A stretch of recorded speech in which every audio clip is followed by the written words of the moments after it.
ජාත්‍යන්තර කාන්තා දිනයට සමගාමීව බීවිමෙන් වෙළඳපොළ පැවැත්වුණේ මාර්තු මාස 7 වන දින. ඒ ශ්‍රී ලංකා ගුවන්විදුලි සංස්ථා පරිශ්‍රයේදී.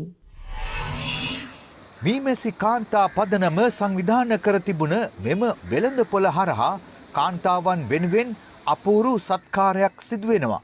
ඒ දිරිය කතුන් දිනවන්නට අවශ්‍ය කරන ශක්තිය හා උපකාරය ලබා දීමයි.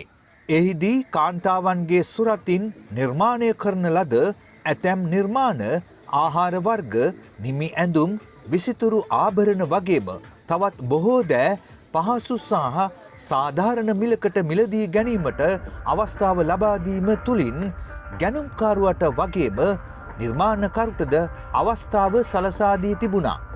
ෆවුන්ඩේෂන් එකෙන් වැඩසටහනක් කළා. ඒකේ එක අදියරක් තමයි අපි බලාපොරොත්තු වෙනවා ව්‍යවසායකින් සංරක්ෂා පුහුණු කරලා එයාට මාකට් එකක් හදලා දෙන්න.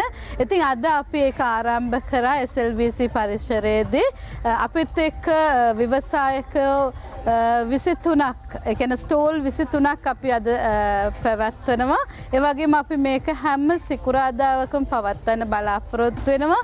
ලංකාවේ හැම තැනම ඉන්න, ඒ කියන්නේ කොළඹට විතරක් සීමා නොවේ.